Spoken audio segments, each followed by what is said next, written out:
Amis de langue française, je vous salue dans le beau nom de Jésus-Christ. Et pour terminer mon message sur la venue du Saint-Esprit, je relirai donc pour vous, mais juste un verset, cette fois-ci, que l'on trouve dans le livre des Actes, le Nouveau Testament, dans la Bible, chapitre 1er, verset 8. Et voici ce qu'il est écrit. Mais vous recevrez une puissance, le Saint-Esprit survenant sur vous, et vous serez mes témoins à Jérusalem, dans toute la Judée, dans la Samarie et jusqu'aux extrémités de la terre. Alléluia. Donc vous voyez, vous serez mes témoins, consiste à témoigner de l'œuvre accomplie par Dieu le Père et Dieu le Fils en vous. Et vous et moi, mes chers amis, sommes les témoins sur lesquels Dieu a fondé toute son espérance. Il nous appelle tous à être ses témoins. Le Seigneur donne toujours sa force et son soutien à tous ceux qui sont disposés à témoigner le nom de son Père. Et à cela, il leur donne la puissance. Alors en avant, debout pour la bataille, partez, n'hésitez plus pour que nul ne défaille, regardez à Jésus. De l'armure invincible, soldats, revêtez-vous. Le triomphe est possible pour qui lutte à genoux. N'est-il donc pas merveilleux que Dieu nous ait choisis pour être ses ambassadeurs dans ce monde? Après sa résurrection, Jésus a dit à ses disciples, « Comme le Père m'a envoyé, moi aussi je vous envoie. » Et de la manière que Dieu a envoyé son Fils Jésus-Christ, eh bien, de la même manière, Jésus-Christ nous envoie. Rempli d'un même amour, chargé d'une même passion pour l'humanité, d'un même courage, un même but, une même attente. Et tout comme Christ a reçu sa puissance par son Père et le Saint-Esprit, le Père est prêt à nous donner cette même puissance avec le même esprit. Et c'est merveilleux, n'est-ce pas? Jésus nous a promis, vous recevrez ma puissance. Des hommes populaires, de grande culture, des écrivains, des poètes, des chansonniers, des docteurs en philosophie, en sciences et en mathématiques, des ingénieurs et techniciens, technologues et dessinateurs industriels, et oserais-je dire même certains théologiens, essaieront de vous convaincre que cette puissance du Saint-Esprit n'existe pas, qu'il n'y a pas de paradis ou d'enfer, que la religion chrétienne n'est qu'une histoire d'anciennes croyances populaires, que Jésus-Christ, s'il avait jamais existé, n'était qu'un simple homme. Ils proclameront depuis leur tribune, leur fauteuil, leur trône et leur lieu de haute puissance qu'il n'y a pas de péché. Donc le pardon n'est pas nécessaire et que le salut est une illusion qui sort de certains cerveaux imaginatifs, sincères peut-être, mais enfantins à coup sûr.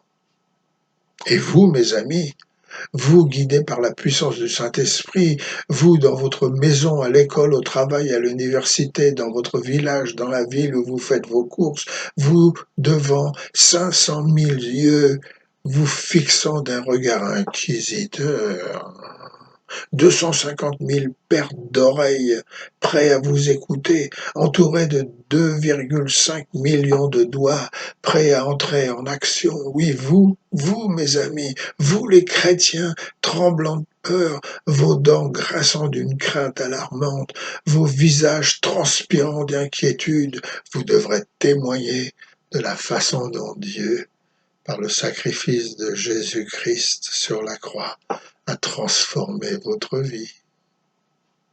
Quel privilège, quel honneur, et pourtant si immérité. Mais permettez-moi de vous rappeler qu'un témoin ne peut être témoin que de faits accomplis. Le vrai témoin de Jésus-Christ ne témoignera pas des choses qu'il croit être vraies. Le vrai témoin de Jésus-Christ témoignera des choses qu'il a vécues et qu'il sait être vraies. La transformation dont il parle devra avoir eu lieu et un impact dans sa vie. La liberté qu'il proclamera devra avoir affecté toutes les parties de son corps, de sa personnalité, de son caractère pour être cru. Alors sommes-nous prêts à relever le défi? Allons-nous être la preuve qui démontrera l'existence de Dieu? Et puis ce n'est pas tout. Réalisez-vous que le salut des non-chrétiens dépend du caractère et de la personnalité du témoin? Si le témoin est jaloux, arrogant, orgueilleux, de mauvaise humeur, égoïste, sa chance de gagner quelqu'un à Christ est nulle. Et pire, celui dont il témoigne n'a aucune chance d'être aimé et d'être écouté.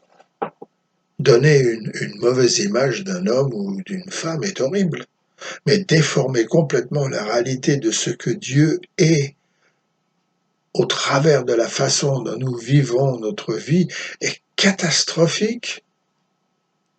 Tant d'âmes ont été perdues, mes amis, à cause de mauvais témoins. Sans la puissance du Saint-Esprit en vous, vous ne pouvez pas être un bon témoin. L'apôtre Paul a compris cet acte et qu'il est très important. En toute humilité, sans prétention, il écrivit aux Philippiens dans le chapitre 4, verset 9.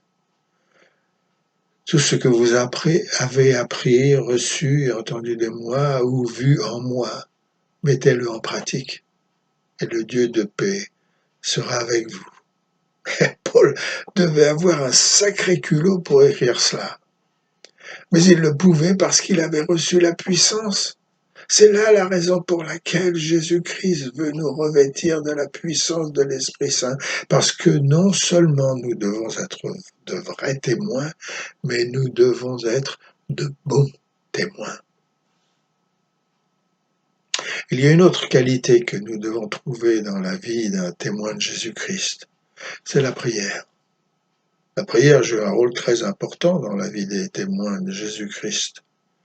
Par la prière, le chrétien se retrouve en communion étroite avec le Père. Et c'est bien. Mais ce n'est pas tout. En communion avec le Père, enraciné dans son amour, les chrétiens éprouvent alors le besoin de témoigner de ce que Dieu a fait dans leur vie. Alors qu'allez-vous faire? Si vous voulez être un vrai témoin, vous devez abandonner totalement votre vie entre les mains de Dieu et laisser le Saint-Esprit vous transformer et vous donner sa puissance. Êtes-vous prêt pour cela? Si oui, alors allez révéler au monde l'amour du Dieu Tout-Puissant. Dans l'obscurité profonde, annoncer le jour naissant au peuple sans espérance. Dites que Jésus est venu apporter la délivrance au cœur coupable et perdu. Ouais. Allez, Dieu vous bénisse et n'oubliez pas, revêtez-vous de la puissance du Saint-Esprit. C'est très important.